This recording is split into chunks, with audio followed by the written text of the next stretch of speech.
Baik anak-anak, jadi sekarang kita memasuki pada kegiatan atau tahap transisi, di mana tahap ini Ibu akan mempertanyakan kembali kesiapan anak-anak untuk mengikuti bimbingan pada hari ini. Apakah semua sudah siap untuk mengikuti bimbingan pada hari ini? Siap. Baik, jadi pada bimbingan kali ini Ibu akan memberikan materi layanan mengenai motivasi yang hilang, what should I do. Jadi sebentar Ibu akan memberikan materi mengenai motivasi belajar, dan selanjutnya Ibu akan memberikan role playing, atau anak-anak akan memperagakan sebuah peran dan akan memeragakannya. Jadi pertama Ibu akan memberikan materi mengenai motivasi belajarku hilang, what should I do. Jadi motivasi belajar berasal dari kata motif, yakni kondisi dalam diri individu yang mendorong individu untuk melakukan sesuatu kegiatan untuk tujuan tertentu. Jadi motivasi belajar ini mempunyai peranan besar dan keberhasilan pada seorang siswa. Jadi motivasi dan emosi itu saling mempengaruhi satu sama lain.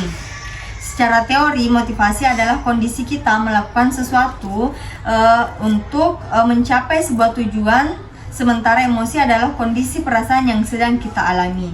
Jadi keduanya ini saling berkaitan. Dan adapun beberapa karakteristik individu yang memiliki motivasi yang rendah atau memiliki motivasi belajar yang kurang. Yang pertama yakni mereka merasa cepat bosan, atau mereka merasa cepat ingin menyerah dalam mengerjakan sesuatu tugas yang diberikan oleh gurunya. Selanjutnya, mereka lebih memilih mengerjakan sesuatu kegiatan yang lain dibanding tugas yang seharusnya mereka prioritaskan. Selanjutnya lagi, mereka memiliki karakteristik bahwa selalu mengharapkan bantuan dari orang lain.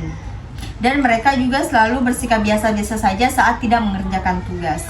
Baik, mungkin itu saja materi yang Ibu berikan. Selanjutnya kita akan memasuki kegiatan role playing atau bermain peran. Jadi di sini Ibu sudah memiliki 4 karakter dan Ibu sudah membaginya. Mungkin semuanya bisa membaca naskah yang telah Ibu kirimkan. Sudah ada anak-anak semuanya? Sudah. Oke, baik. Sekarang Ibu di sini sebagai moderator dan anak-anak menjadi perannya masing-masing. Baik. Jadi selamat datang anak-anak sekalian. Hari ini kita akan membahas tentang motivasi belajar. Jadi mari kita mulai dengan memperkenalkan diri dan menjelaskan satu persatu alasan mengapa kita ingin belajar. Siapa yang mau duluan? Saya, Bu. Baik, silahkan. Saya DHY. Saya ingin belajar agar bisa mencapai cita-cita saya menjadi dokter. Saya tahu ini bukan jalan yang mudah, jadi saya harus berusaha keras. Selanjutnya? Saya, Bu. Silahkan. Saya Citra. Jujur saya sering merasa malas dan tidak percaya diri. Kadang saya merasa belajar itu sulit. Oke, baik. Selanjutnya? Saya, Ibu. Oke. Saya Dira. Saya merasa tertekan karena banyaknya tugas dari guru. Saya sering tidak tahu harus mulai dari mana. Oke, selanjutnya? Saya Ibu. Oke. Saya Regina. Saya memiliki cita-cita tinggi untuk menjadi insinyur, tetapi saya sering bingung dengan langkah-langkah yang harus saya ambil. Untuk tetap termotivasi, saya membuat jadwal belajar dan menetapkan tujuan jangka pendek. Misalnya, saya mencoba menyelesaikan 1 bab setiap minggu. Saya sering merasa malas untuk mulai belajar. Kadang saya juga merasa tidak mampu. Apa yang harus saya lakukan? Citra, saya mengerti. Coba deh buat daftar hal-hal kecil yang bisa buat kamu capai setiap hari. Mulai dari yang lebih mudah agar kamu bisa merasa lebih percaya diri. Saya merasa tertekan dengan harapan orang tua. Mereka ingin saya mendapatkan nilai sempurna dan itu membuat saya tidak nyaman. Dila, bicaralah dengan orang tuamu tentang perasaanmu. Mereka mungkin tidak tahu betapa beratnya beban yang kamu rasakan.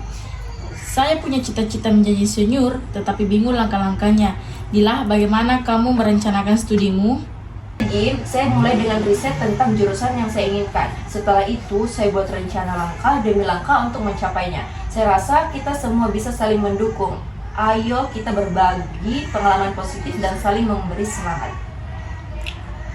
Baik, sekarang mari kita diskusikan apa satu hal yang anak-anak pelajari dari sesi ini. Bagaimana kalian akan menerapkannya dalam belajar. Oke, mungkin mulai dari Di dulu. Saya belajar bahwa mendukung satu sama lain sangat penting. Saya akan lebih aktif membantu teman-teman saya.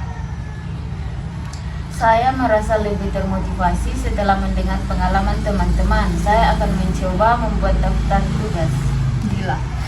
Saya akan mencoba berbicara dengan orang tua saya tentang tekanan yang saya rasakan. Kalau dari Gina? Saya akan merencanakan langkah-langkah untuk mencapai cita-cita saya. Ini sangat membantu. Oke, baik anak-anak. Jadi sesi role playing ini kita selesai dan terima kasih semua atas partisipasinya. Jadi mari kita tingkatkan semangat belajar kita dan saling mendukung satu sama lain dalam proses pembelajaran. Jadi semoga kita semua semakin termotivasi dan sampai jumpa di sesi bimbingan selanjutnya.